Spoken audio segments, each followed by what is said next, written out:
Hello everyone, आज आपण FY BCom semester 2 financial accounting या सब्जेक्टमधील unit number 3 valuation of intangibles illustration number 5 page number 3.12 पाहणार आहे। सर्वात प्रथम आपण क्वेश्चन रीड करून घेऊया। Illustration number 5, Rajaram Traders Raigad wishes to value the goodwill of their firm on the basis of 1 1/3 years purchase of the average profit of last 4 years. Average profit किती वर्षाचा दिलेला आहे तर लास्ट 4 इयर्स 4 वर्षाचा तुम्हाला average profit दिलेला आहे आणि जे परचेज इयर्स आहेत ते 1 1/3 इयर्स दिलेले आहेत। ते आपण नंतर मी तुम्हाला शिकवतेच ते 1 1/3 कसे कॅल्क्युलेट करायचे आहेत ते। त्याच्यानंतर त्यांनी दिलेला आहे तुम्हाला ॲक्च्युअल प्रॉफिट दिलेला आहे आणि इयर दिलेला आहे। फर्स्ट इयर्स ₹60,000 हा ॲक्च्युअल प्रॉफिट झालेला आहे, म्हणजे नेट प्रॉफिट 6,000 आहे। त्याच्यानंतर सेकंड इयरला 1.5 times the profit of the preceding year, म्हणजे याचा अर्थ आहे की जो पहिल्या वर्षी जो प्रॉफिट झालाय त्याच्या 1.5 पट प्रॉफिट झालेला आहे। 1.5 पट म्हणजे जास्त प्रॉफिट झालेला आहे 6,000च्या 1.5 पट। हे पण कसं कॅल्क्युलेशन करायचं आहे ते मी तुम्हाला शिकवणार आहे। त्याच्यानंतर सांगितलेलं आहे third twice the profit of the previous year. Previous year म्हणजे ह्याच्या अगोदरचं वर्ष, म्हणजे सेकंड इयरच्या जो सेकंड इयरला जो प्रॉफिट येईल त्याच्या ट्वाइस म्हणजे डबल प्रॉफिट झालेला आहे। प्रिव्हियस इयरच्या म्हणजे जो सेकंड इयरचा जो प्रॉफिट येईल त्याच्या दुप्पट प्रॉफिट थर्ड इयरला झालेला आहे, डबल प्रॉफिट। आणि फोर्थला सांगितलेलं आहे फोर्थ इयरला 1.5 times the profit of the last year. Last year म्हणजे शेवटचं वर्ष, शेवटचं वर्ष म्हणजे तिसऱ्या वर्षीचा जो प्रॉफिट झालेला होता त्याच्या 1.5 पट प्रॉफिट चौथ्या वर्षी झालेला आहे, अशी तुम्हाला इन्फॉर्मेशन दिलेली आहे। आणि कॅल्क्युलेट काय करायचं आहे, calculate the amount of goodwill. गुडविलची अमाऊंट तुम्हाला कॅल्क्युलेट करायची आहे। तर मग हा झाला आपला क्वेश्चन रीड करून सोल्युशनला सुरुवात करताना सर्वात प्रथम आपल्याला ॲक्च्युअल प्रॉफिट 4 वर्षाचा दिलेला नाही, तो काढल्याशिवाय तुम्हाला ॲव्हरेज प्रॉफिट काढता येणार नाही। ॲव्हरेज प्रॉफिट काढल्याशिवाय गुडविल फाइंड करता येणार नाही। मग सर्वात प्रथम आपण इथं क्वेश्चनमध्ये जी दिलेली इन्फॉर्मेशनवरून ॲक्च्युअल प्रॉफिट फाइंड करू। तर सोल्युशनला सुरुवात करू।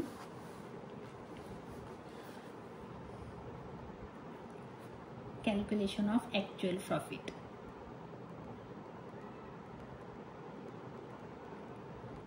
Calculation of actual profit, कारण आपल्याला एकाच वर्षाचा ॲक्च्युअल प्रॉफिट दिलेला आहे, 4 वर्षाचा ॲक्च्युअल प्रॉफिट दिलेला नाही। म्हणून आपण सर्वात प्रथम इथं घेऊया इयर आणि इथं कॅल्क्युलेशन।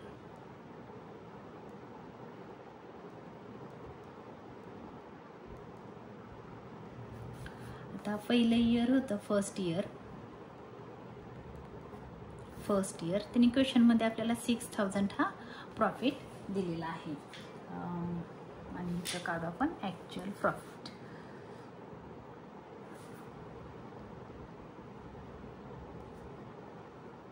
ॲक्च्युअल प्रॉफिट किती झाला तो आपण फाइंड करणार आहोत। तर मग सर्वात प्रथम आपण असं एक टेबल बनवून घेऊ। हे आहे इयर, फर्स्ट इयर,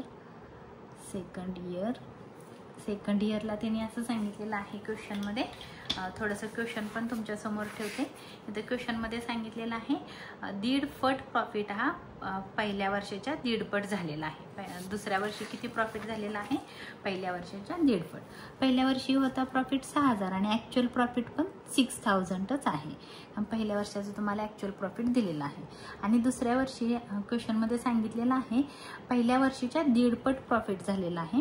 जे पहिल्या वर्षी किती प्रॉफिट होता हा 6,000, ह्याच्या 1.5 पट म्हणजे इंटू 1.5 असं त्यांनी क्वेश्चनमध्ये दिलेलं आहे। मग ह्याचं कॅल्क्युलेशन कसं करायचं आहे बघा। तर मी तुम्हाला इथं शिकवते। 6,000 इंटू असं दिलेलं आहे 1.5। 1.5 म्हणजे काय तर 1.5 हे असं लिहिलं की ह्याच्यामध्ये इथे इंटूचं साईन टाकायचं आहे आणि इथं प्लसचं साईन टाकायचं। 2 × 1 खालून जायचं वर, असं इथं तुम्ही नोट करून घ्या। 2 × 1 आणि नंतर आहे 2 × 1 प्लस हा आहे 1, 2 × 1 प्लस 1, म्हणून मी इथं असं लिहून घेतलं 2 × 1 प्लस 1, इथं नोट करून घेतलं. डिवाइड बाय हे जे 2 आहे हे ॲज इट इज तुम्हाला इथं 2 लिहायचं आहे. 2 1 = 2 प्लस 2 + 1, 2 + 1 डिवाइड बाय 2 म्हणजे येणार आहे 3 डिवाइड बाय 2. तुम्ही कॅल्सीवर करू शकता. 3 डिवाइड बाय 2.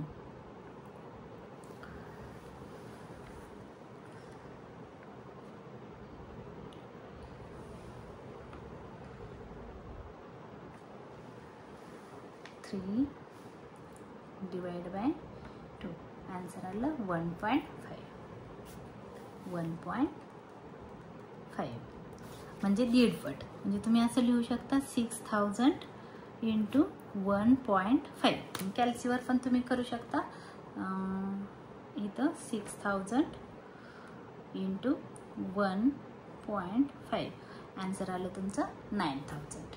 तर तुम्ही हे असं कॅल्क्युलेट करू शकता. तर मी इथं केलेलं आहे. मी इथं असं पण लिहू शकते ह्यालाच 6000 × 1.5 आन्सर आला माझा. ॲक्च्युअल प्रॉफिट आला 9000. त्याच्यानंतर हे फर्स्ट इयर, हे सेकंड इयर, त्याच्यानंतर आपण इथं घेऊ थर्ड इयर. थर्ड इयरला त्यांनी क्वेश्चनमध्ये काय सांगितलेलं आहे, twice the profit of the previous year. Previous year म्हणजे ह्याच्या अगोदरचं वर्ष, म्हणजे सेकंड इयरच्या अगोदर कोणतं वर्ष होतं, थर्ड इयरच्या अगोदरचं वर्ष सेकंड इयर. सेकंड इयरचा जो प्रॉफिट झालेला होता त्याच्या डबल, म्हणजे जो हा 9000 झाला त्याच्या दुप्पट. मग तुम्हाला इथं करावं लागेल दुप्पट म्हणजे × 2 येईल. 9000 × 2 म्हणजे 9 2 = 18000. 9 2 = 18000. अँड फोर्थ इयरचा प्रॉफिट आपल्याला काढायचा आहे. फोर्थ इयर त्यांनी क्वेश्चनमध्ये काय सांगितलंय बघा. फोर्थ इयरला 1.5 times of the profit of the last year, म्हणजे जो शेवटचं वर्ष होतं म्हणजे थर्ड इयर, ह्या थर्ड इयरच्या 1.5 दीडपट प्रॉफिट सांगितलेलं आहे. मग इथं पण असं येईल बघा 18,000 × 1.5. 1.5 आपण इथं काढलेलं आहे. म्हणजेच तुम्ही कसं लिहिणार आहात 18,000 × 1.5. 18,000 × 1.5. तर आपण इथं करू 18,000 × 1.5 27,000. म्हणजे इथं आला प्रॉफिट तुमचा 27,000. ह्याची तुम्ही टोटल करू शकता.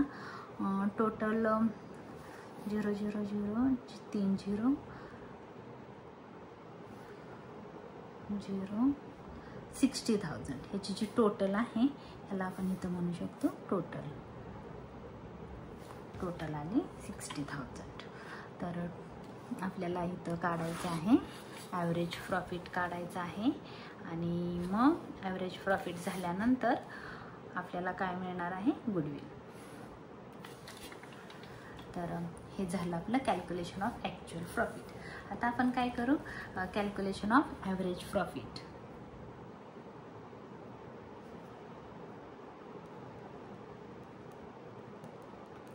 Calculation of average profit. Average profit कसा, हा जो ॲक्च्युअल प्रॉफिट आहे त्याची टोटल तर आपण केलेलीच आहे. मग इथं घेणार आहोत average profit is equal to, ह्याचा फॉर्म्युला काय आहे, टोटल प्रॉफिट मायनस लॉस, किंवा टोटल लॉस लिहिलं तरी चालेल. Total loss divide by number of years. Number of years. तर हा आहे आपला फॉर्म्युला. टोटल प्रॉफिट इथं आलेला आहे 60,000. याची आपण टोटल केलेलीच आहे. तर तुम्ही इथं डायरेक्ट असं लिहू शकता 60,000 तर divide by number of years. Number of years किती आहेत तर 4, किंवा असं पण काउंट करू शकता 1 2 3 4. 4 वर्षाची टोटल 4 वर्षाच्या प्रॉफिटची टोटल होती 60,000 म्हणजे हे 4 इयर्स आहे. Divide by 4 years. 60,000 आणि डिवाइड बाय 4. तुम्ही कॅल्क्युलेट पण करायची गरज नाही, ओरली पण करू शकता. Divide by 4 15,000. ॲव्हरेज प्रॉफिट आला 15,000 रुपीज. 15,000 आहे ॲव्हरेज प्रॉफिट. ॲव्हरेज प्रॉफिट आला 15,000. आता आपल्याला काय काढायला सांगितलेलं आहे, त्यांनी कॅल्क्युलेशन करायला सांगितलेलं आहे गुडविलचं.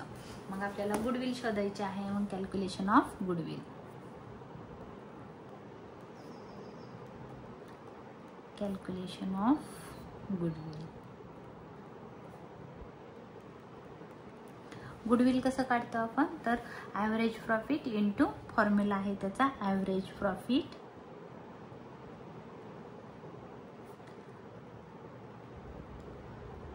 Into number of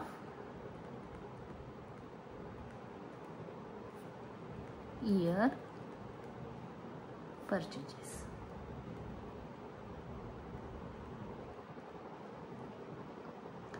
number of years purchases. तर इयर्स किती आहेत, तर आपल्याला क्वेश्चनमध्ये बघा इथं क्वेश्चनमध्ये सांगितलेलं आहे 1 and 1/3 इयर्स परचेज आहेत. 1 and 1/3. तर आता तुम्हाला 1 and 1/3 कसं काढायचं ते मी सांगणार आहे. बघा 1 and 1/3. तर सेम आपल्याला तसंच करायचं होतं जसं मागाशी आपण केलं होतं तसं. इथं इंटूचं साईन टाकायचं आहे आणि वर प्लसचं साईन टाकायचं आहे. मोठं करून दाखवते अगोदर 1 and 1/3. तर इथं इंटू आणि इथं प्लस. म्हणजे कसं होईल बघा, हा 3 पहिला घ्यायचा आहे, हे नंतर इंटूचं साईन, नंतर हा 1, नंतर हे प्लस, नंतर हा 1 डिवाइड बाय हा 3. 3 1 3 प्लस 1. 3 प्लस 1 डिवाइड बाय 3 म्हणजे 4 डिवाइड बाय 3. तर आपल्याला इथं असं कॅल्क्युलेट तुम्ही करू शकता.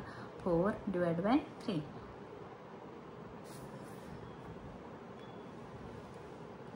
1.33. 1.33. तर आपल्याला काय करायचं आहे, जो ॲव्हरेज प्रॉफिट येईल, ॲव्हरेज प्रॉफिट किती आहे 15,000 इंटू 1 and 1/3 म्हणजेच इथे येणार आहे 15,000 इंटू 1.3333 असे येईल की जे आपल्या कॅल्क्युलेटरीत आलेलं आहे. त्यालाच इंटू करायचं 15,000. आन्सर आला 20,000. तर तुमचं गुडविलची व्हॅल्यू आहे रुपीज 20,000.